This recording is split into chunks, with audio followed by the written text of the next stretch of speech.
வணக்கம் நண்பர்களே, முக்கிய செய்திகளை இந்த பதிவில் பார்க்க போகிறோம். முதல் செய்தி, மக்கள் நீதி மய்யம் கட்சி திமுக கூட்டணியில் இருக்குது. 2024 தேர்தலில் அவங்க எந்த தொகுதியிலையும் போட்டியிடலை, திமுகவுக்கு சப்போர்ட் பண்ணாங்க. ராஜ்யசபா சீட்டை மட்டும் கேட்டு வாங்கிக்கிட்டாங்க. கமலஹாசன் இன்னைக்கு ராஜ்யசபா எம்பியாக இருக்காரு.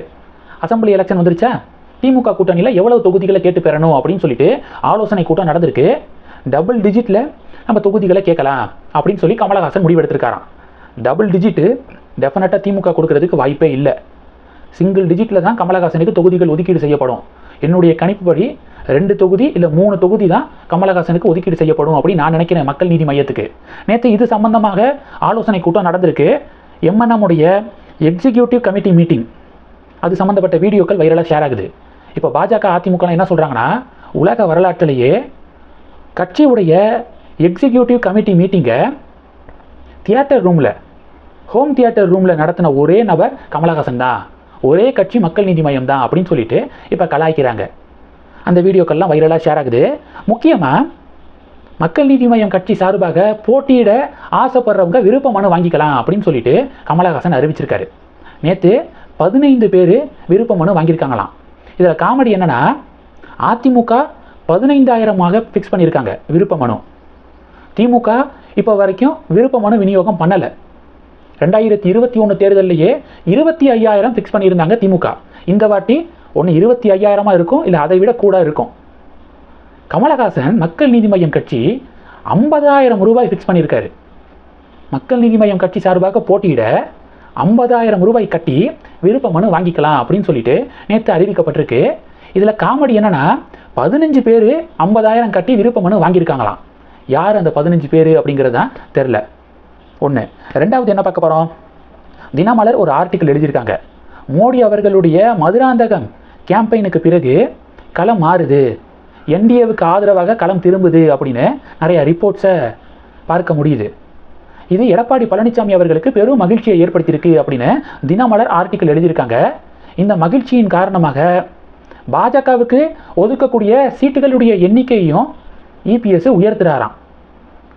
20s இருந்துச்சான் ஃபஸ்ட்டு, இப்போ 30s அந்த நம்பர்ஸை உயர்த்தியிருக்காரு.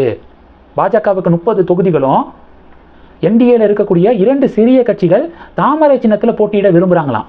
அப்போ அவங்களுக்கெல்லாம் சேர்த்து டோட்டலாக பிஜேபி அந்த 2 சிறிய கட்சிகள் டோட்டலாக 35 தொகுதிகளை ஒதுக்கீடு செய்ய இப்போ வரைக்கும் இபிஎஸ் ஃபிக்ஸ் பண்ணியிருக்காரு அப்படின்னு தினமலர் ஆர்டிக்கிள் எழுதியிருக்காங்க. 35 அப்படிங்கிறது ஒரு டீசெண்டான நம்பர் தான்.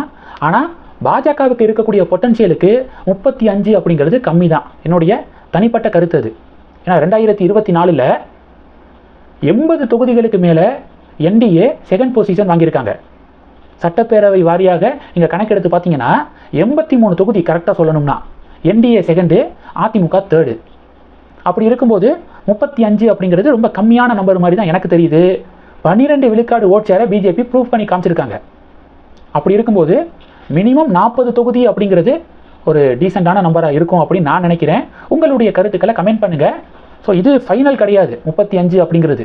பாஜக சைடில் இருந்தும் வாதங்கள் முன்வைக்கப்படும், ஆலோசனை நடக்கும் அதிமுகவுக்கும் பாஜகவுக்கும். ஃபைனல் நம்பரு இன்னும் ஒரு 4-5 நாட்களுக்குள்ளே முடிவாகும் அப்படின்னு எதிர்பார்க்கப்படுது. அமித்ஷா தமிழகம் வராரு, எப்போ வராரு அப்படிங்கிற அப்டேட்டை அடுத்த வீடியோவில் பார்க்கலாம். ஆக மொத்தம் தினமலருடைய இந்த ஆர்டிக்கிள் பேசு பொருளாக மாறி இருக்கு. மூணாவது, மொழிப்போர் தியாகிகள் வீர வணக்க நாள் இன்னைக்கு ஜனவரி 25. முதல்வர் ஸ்டாலின் அவர்கள்லாம் கருப்பு உடை அணிந்து, உதயநிதி ஸ்டாலின் அவர்களும் கருப்பு கலர் டிஷர்ட்லாம் போட்டு பேரணி போயிருக்காங்க. முதல்வர் இன்னைக்கு என்ன சொல்லியிருக்காருன்னா, அன்றும் இன்றும் என்றும் ஹிந்திக்கு இங்கே இடமில்லை அப்படின்னு சொல்லிட்டு முதல்வர் இன்னைக்கு பேசியிருக்காரு. இதில் லாஜிக்கான கொஸ்டின் என்னென்னா, ஹிந்தி எந்த பள்ளிகள்லையும் இல்லாமலையா இருக்குது? ஒன்று இல்லாமல் இருந்தால் எந்த ஸ்கூல்லையும் எந்த இன்ஸ்டிடியூஷன்லையும் வர விடாமல் தடுத்தா அதில் ஒரு லாஜிக் இருக்குது. ஆனால் அரசு பள்ளிகளில் மட்டும்தான் ஹிந்தி கிடையாது. ப்ரைவேட் ஸ்கூல்ஸில் 90 விழுக்காடுக்கு அதிகமான ப்ரைவேட் ஸ்கூல்ஸில் ஹிந்தி இருக்குது, ஹிந்தி சப்ஜெக்ட் இருக்குது. சிபிஎஸ்சி பள்ளிகள் கட்டாயமாக ஹிந்தியை சொல்லிக் கொடுக்குறாங்க. அப்போது ஒன்று வரவிடாமல் நீங்கள் தடுக்கணும்னா எந்த ஸ்கூலுக்கும் வரவிடக்கூடாது.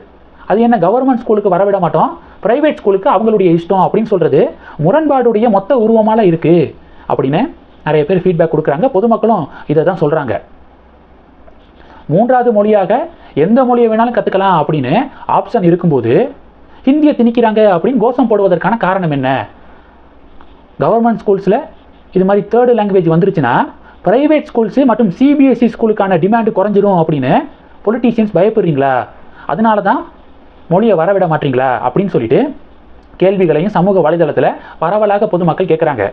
இந்த செய்திகள் எல்லாத்தையும் பற்றி உங்களுடைய பார்வைகளை மறக்காமல் கமெண்ட் பண்ணுங்கள். தொடர்ந்து கணக்கில் இருங்க. அடுத்தடுத்து நிறையா பதிவுகளை பார்க்க போகிறோம். நன்றி. ஜெய் ஹிந்த்.